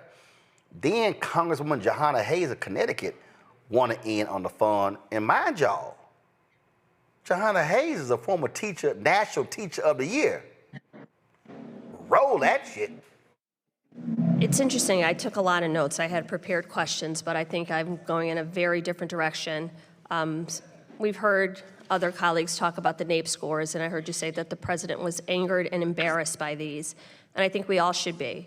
But when you disaggregate those scores, they clearly show that low-income students score significantly lower than their white and higher-income peers, and that is mostly in part to ongoing disparities in educational access and quality, which makes much of what I'm hearing today that much more relevant. You mentioned Connecticut. We both come from the state of Connecticut.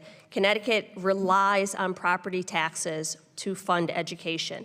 And we have one of the largest income gaps in the nation, which means by design or default, low-income students face multiple challenges, including limited access to resources and opportunities outside of schools, which is why I don't understand many of the decisions made in this budget. One of my colleagues asked about collecting data on family composition and background. The Department of Education Office of Civil Rights is mandated by law to do that. I was pleased to hear you say that states do not I mean, the Department of Education does not control curriculum, instruction, instructional materials, the teachers that are hired, which makes your words contradictory because every argument you have is to put local control back into the states. But states already have local control, as anyone who has any knowledge or background of education would already know. The role of the Department of Education would be the civil rights enforcement of those local controls, which again, the irony of this budget zeroing out American history and civic education programs when you couldn't even answer a question about Ruby Bridges or the election of President Biden, which are as basic as it gets. So I really, really don't understand it. But you are making the argument for me because when you respond to questions from my colleagues by saying that sounds like an issue for state legislatures, that is why the Office of Civil Rights is necessary, because state legislatures made the decision that Ruby Bridges did not have the right to a free and appropriate, high-quality public education. So you, Madam Secretary, are actually making the argument for the role of the department, not to dictate local curriculum instruction or instructional materials, but to make sure that those things are carried out by the department. I mean, that states follow the law, that they are doing those things. So 49 million children in this country receive public education services. About 3 million children are in charter schools. There are not enough charter school slots. So my questions are mainly focused on what about those other 46 million children. So it's mind-blowing. I hear you talk about safety, keeping students safe on school campuses, but not a word about the 390,000 students who have been affected by gun violence. I was in the classroom on the day Sandy Hook happened, and the federal government came in with almost $2 million to rebuild that community and provide programs for the surrounding communities. In your opening, I heard you mention student athletes and LGBTQ students twice, not one word. And even when my colleague asked you if you thought it was a public health crisis, you can't answer questions that affect the majority of students.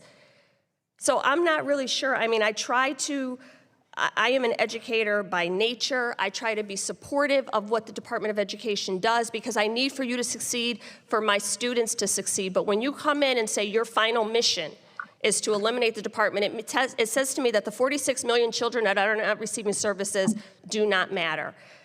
I've ran out most of my time, but this bill defunds literacy programs, eliminates 21st Century Community Learning Center, eliminates preschool grants for children with disabilities, eliminates, reduces funding for career and technical education, like all of these things. I'm going to ask you two really quick questions. Do you think that Holocaust education in our schools is a DEI program? There's no card for that. That's just yes or no. I can look at whatever card I Holocaust education, Thank is you it a very DEI? much. You can have a press conference to say whatever you want. I just need a quick answer to Your this. soliloquy Is Holocaust, because this is my time, is Holocaust education a DEI program? No. Is African American Studies a DEI program? I think I answered that with one. I'm asking it again. Listen, we should Just yes or no? We should be able to teach courses. My point is they are DEI programs, both of them, because students need diversity, equity, and inclusion to understand their environments. So both Holocaust education and the teaching of African American history are important, which is why the state of Connecticut requires it in our social studies curriculum. You're talking out of both sides of your mouth. You can't support one without supporting the other. And looking at what happens in the schools and actually deferring to teachers, parents who are on curriculum committees, local boards of education in states who actually do the hard work, and listening to what they say would be incredibly helpful in this role. It's time to move on. I yield back. I recognize.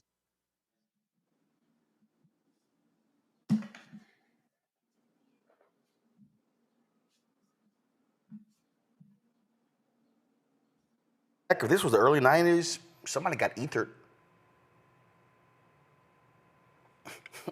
Zachary? Roland, I'm a proud educator, and I'm so proud of Representative Hayes. That was a beautiful breakdown, and not only it was a beautiful breakdown, it was an amazing case for why diversity, equity, and inclusion is a cornerstone of American education so that all students have windows into other worlds and mirrors to look back at themselves. I'm sitting here still kind of like speechless at how beautiful Representative Hayes made that case. And also a little bit dumbfounded that our Secretary of Education was a little bit dumbfounded too in what she does not know and what information, knowledge she isn't carrying within herself. Had she perhaps had a more well-rounded education, she would know about Ruby Bridges. If she perhaps had a more well-rounded education that included Black, brown people, that included the true information about Nazism and the Holocaust and Holocaust survivors, maybe she would have been able to answer some of those questions that were presented, and she would know about Tulsa and Greenwood and the atrocities that have happened to American citizens on American soil that don't look like her and that don't come from her socioeconomic class and that don't come from her economic background. Andrew. Yeah, I mean, the sad part is that we're dealing with an educational system that we're going to have to deal with over the next 15 years.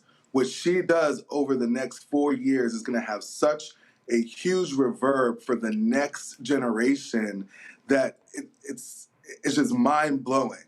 And the fact that she gets up there and she doesn't even really have much of a history lesson before, right? No one can pass her a note card and say, oh, Ruby Bridges, you remember, desegregation. I mean, the gall that she's going into these meetings unprepared, and it's just okay, because that's what we're expecting from this administration and all of the heads of these agencies, is to go into these meetings in Congress and to have absolutely no idea, to fall back on, well, I'll get back to you, I'm going back to you later, and we'll figure it out. We never get back to them, we never get an answer, and then we're asked a very simple question, and who won the 2020 election, and there's not even a direct answer to that. That's the type of administration that we're dealing with. Absolutely.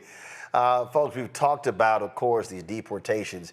It's impacted Jamaica. Jamaica's Minister of Foreign Affairs and Foreign Trade, Kamina Johnson-Smith, has confirmed that about 2,500 Jamaicans are set to be deported from the U.S. She spoke at a news conference at the office of the Prime Minister. Johnson-Smith dismissed reports claiming that 4,000 Jamaicans will be returned to the island as part of Trump's immigration crackdown. Allow me to be clear that 4,000 Jamaicans are not being returned now. For some time, it has been in the public domain that the U.S. authorities had close to 4,000 persons in their records with final orders for deportation against their names.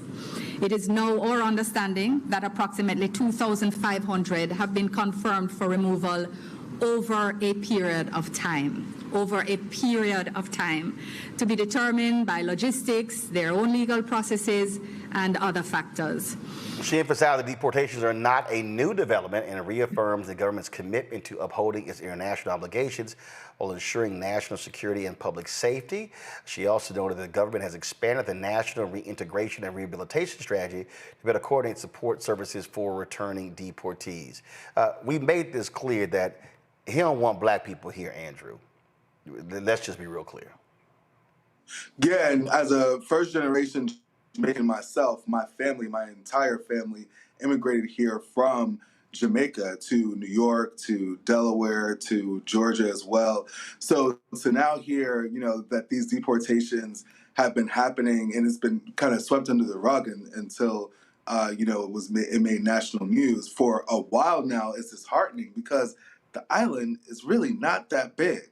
So if they're deporting 2,500 people back to Jamaica, even if it's on a yearly basis, that's still a lot of people that are coming here looking for some kind of freedom and then being sent back to an island where their living conditions were not great. This brings me back to the entire thing that's happening with South American citizens as well, because as Jamaicans and my family as well, the accents, they don't leave. So if you're now targeting certain subsets like Jamaican or El Salvadorian, you're going to be able to tell just by listening to a Jamaican who a Jamaican is. There's certain things that would say like washcloth. There's certain things that would say like wash rags.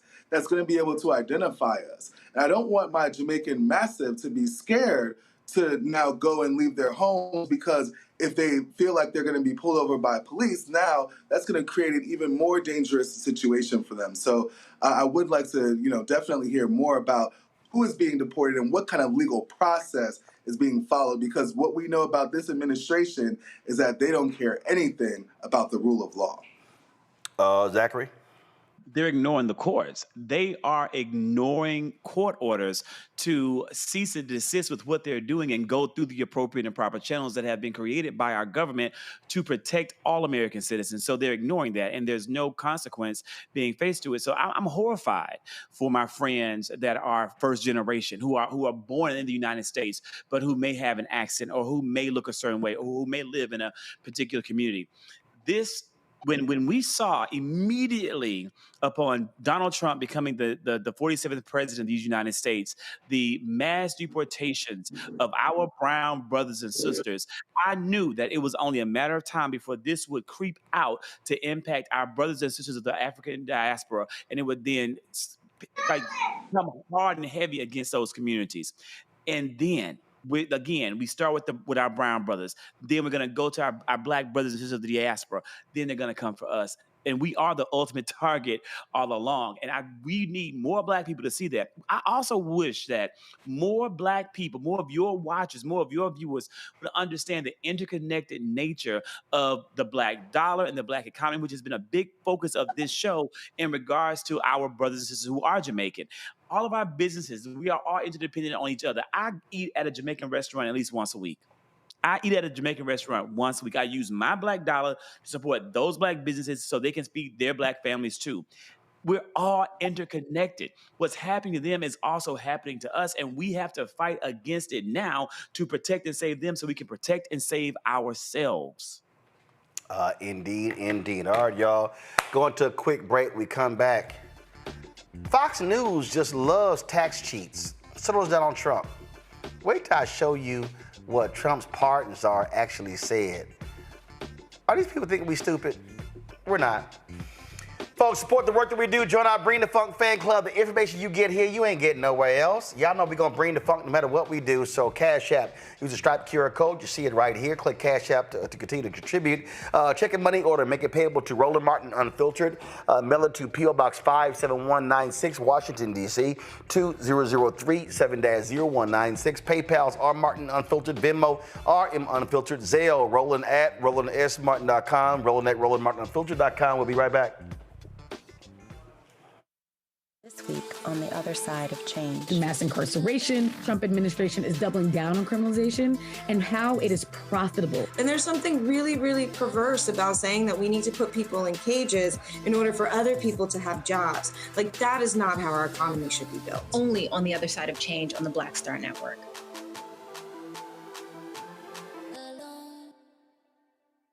How you doing? My name is Mark Carey, and you're watching Roland Martin Unfiltered. Deep into it, like pasteurized milk without the 2%. We getting deep. You want to turn that shit off? We're doing an interview, motherfucker.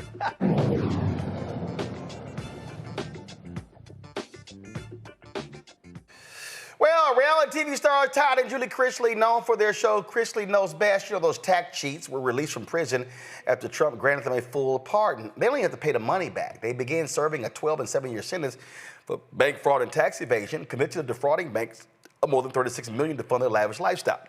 Now, it's no shock that Trump will pardon them because he did the same thing. Trump's pardon czar, Alice Marie Johnson, actually went on Fox News defending the decision, arguing they were victims of a weaponized justice system and got overly harsh sentences. Listen to this bullshit. They were still people pardoned, but the reason the Chrisleys are making the news is they had that reality show, Chrisley Knows Best. They're very famous. A lot of people around the country watched that show. And their attorney says that they were targeted for their political views. Their daughter spoke at the RNC, Savannah, but she was sentenced to 7 years in a prison in Kentucky, and he was sentenced to 12 years in a prison in Pensacola, Florida. Seems like a long time for tax evasion. They didn't pay their taxes for 3 years, and they used they're charged with using fake bank statements to get loans for luxury items. And then after they get the reality show and they're buried in debt, they hid money from the IRS. And that's what a jury decided. They both get 12 and 7 years. I was talking to Emily Campagno yesterday on Outnumbered, and she said, as a lawyer, she said if you're caught with tax evasion, she said usually they offer a plea deal. You go to prison for X amount and like a minimum security, and you have to pay it back. But she said, I'm wondering if they went to court, and I don't know the answer to that. If they went to trial. They had a trial. Okay, so she says usually in those situations, if you have a trial, you're going to get slapped with a huge sentence. They got it. Also, their accountant went to jail, too. Yeah, I just think there's a theme with this president when he feels like people are being overcharged. That's what Alice and the punishment is too severe. Right. I mean, you just got to look in contrast. You got some violent criminals that have committed rape and murder that are back on the street. And then you have people for taxes, a nonviolent offense, that are locked up for almost 20 years. Right. So when you looked at their background, you see the fact that they did seem to hide money from the IRS. They were buried in debt, defraud banks. You're not saying that didn't happen. You just say they're overly charged. They were definitely overly charged. Without going into all of the elements of this case and this trial, which if we had more time to talk about it, I'd be able to tell you all of the horrific things that happened in their case. But they were certainly over a sentence, and for that, looking at them, they don't pose a risk to society. In fact, I know that they're going to use their voices and their platform to uplift the president's agenda. And that right there is what their goal was, to uplift Trump's agenda. Alice Marie Johnson should be ashamed of herself for what she just said there. These people are tax cheats. That's what they are, tax cheats. Oh, we uncovered things that were shameful. No, they were prosecuted. Okay, Alice Marie Johnson, where's the pardon for Wesley Snipes, who served his full prison sentence? Where's the pardon for Ronald Isley, who served his prison sentence? Both of them were convicted for tax evasion. Y'all, tax evasion. These folks didn't evade taxes. They literally cheated. They literally defrauded banks. And what Alice Marie Johnson, she wants them coming out and singing the praises. And oh my God, Trump is great. Trump is wonderful. His policies are wonderful. And oh, these sentences were overly harsh. Cheats. They broke the law. Oh, I thought y'all were the party of law and order. And House, Lawrence B. Jones is a joke. Well, there are people who committed rape and murder who didn't get this much time. Name them. Name them, Lawrence. Come on. Don't throw the bullshit out there. We're supposed to go ahead and accept it. People are despicable. They will defend anything. Trump is a tax cheat himself. He's a convicted felon. He deserved it. And these people, they deserve to go to prison. And you know what Trump has done? He's let out numerous people. And here's the whole deal, y'all. He doesn't have to give full pardons. He could commute sentences and still require them to pay the money back. No, full pardon, that wipes clean. All these people, that Florida guy, the rich guy who used the money to buy himself a boat, and his mama turned around and gave $1 million to a Trump fundraiser, Trump's like, oh yeah, let him out. People are despicable. They're shameful. And I can guarantee you, Andrew, can guarantee you, Joe Biden did this, Obama did this, Lawrence Jones, Fox News, they will be losing their minds if that happened. Yeah, I mean, right now what we're looking at is that the privilege is alive and well because there are so many people that have been either convicted that are innocent or harshly sentenced that need to be in front of the Chrisleys. Let's be honest with that. And we really shouldn't be surprised about the pardons. Remember, this was the same president that within a month of taking office, he released 211 violent criminals from the DC jails and just let them out on the streets. So we really shouldn't be surprised that now anyone that aligns themselves with Trump, we're going to see a lot of Trump signs in the prisons now, right? Anyone that aligns themselves with Trump are now going to get a chance at freedom. And the Trump administration is sending that message that if you stand up and you stand for what we believe in, even if it's against your own personal interests, that we are going to reward you by making sure that you can be untouchable. Zachary? The only thing that I just saw, because I do not watch Fox News, so I was sitting there, again, dumbfounded at how they were conflating and twisting and word maneuvering this situation to make it seem as though these people deserve freedom after what they've done. The only thing that the attorney in the beautiful pink, and that's all I can say, I don't know her name, it was a beautiful pink outfit. She looked great. The only thing that she said that in any way I could agree with is that this man poses no threat. Todd Christie clearly couldn't hurt a fruit fly. I look at him and I can clearly see this man could not hurt a fruit fly. However, he did indeed hurt Banks with what he did. This man literally, they didn't only defraud, attempted to defraud the IRS. They not only did tax evasion, but they also could have taken a plea agreement. They could have gotten the minimal security and all of that. They chose to go to trial and waste money and government resources knowing that they had done this, and they also tried to hide this, and then they tried to hide money and in addition to it.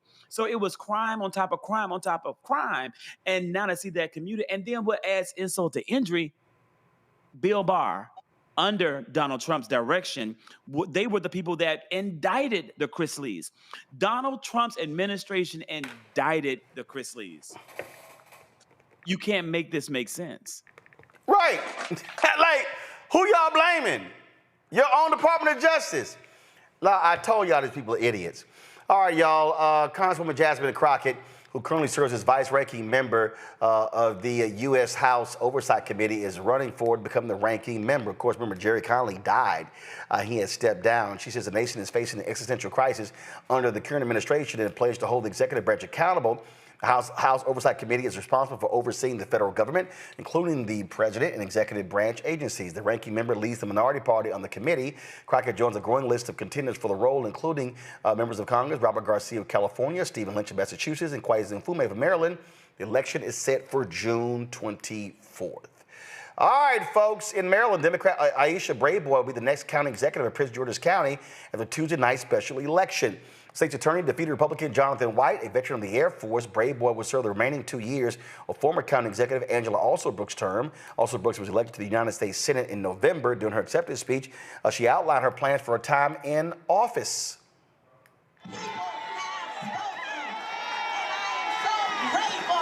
I'm going to start by cleaning up Prince George's County.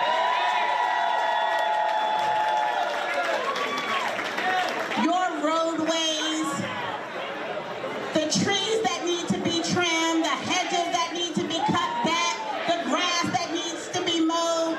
And what I know is that everything is possible for our young people, that they can achieve. But we have to put them first. The government must take the lead in ensuring that the businesses in Prince George's County are prioritized. And under my leadership, mark my words, that will happen. All right, congratulations to Aisha Brayboy. Folks, that is it. Let me thank Andrew. Let me thank Zachary for being on today's show. I certainly appreciate it, gentlemen. Thanks a lot, folks. Don't forget to support the work that we do. Join our Brink Funk fan club. Your dollars are critically important for the work that we do. If you want to contribute to our Brink Funk fan club using Cash App, use the Stripe QR code. There's a QR code right here. And so you can do that. Click the Cash App button to contribute. You can also use that for credit card processing as well. Checks and money orders make it payable to Roland Martin Unfiltered. That funds all the shows on the Black Star Network. P.O. Box 57196, Washington, D.C. 20037-0196. PayPal, R. Martin Unfiltered. Venmo, RM Unfiltered. Zelle, Roland at RolandSMartin.com. Roland at RolandMartinUnfiltered.com. Download the Black Star Network app, Apple phone, Android phone, Apple TV, Android TV, Roku, Amazon Fire TV, Xbox One, Samsung Smart TV. Be sure to get my book, White Fear, How the Browning of America is Making White Folks Lose Their Minds. Available bookstores nationwide. Download the audio version I read on Audible. You can also, of course, get our Black Star Network Roland Martin Unfiltered swag, of course. You can go to rolandmartin.creator-spring.com. You get our new t-shirts. We got hoodies, wall art, mugs, and more. The QR code is there as well. Don't forget, shop blackstarnetwork.com. Buy these black-owned products. You can see it right there on our marketplace. We got some of the products here. Cavan Foods sent us their products. You see them right there. The fish breading, the various sauces, all this sort of stuff right there. And so on the other end of the table. And then, of course, we have the HBCU fashion shirts. We have those as well. So if you go to shopblackstarnetwork.com, you'll see all of the products right there on the website. Don't forget, you can also listen to our podcast, download it on iHeartRadio network, on all label platforms. You can check it out there. Plus, download the Fanbase app. You can download that app. If you want to invest, go to startengine.com/fanbase. All right, folks, that's it for us. We're sending you right over to Truth Talks, which starts right now. I'll see y'all tomorrow.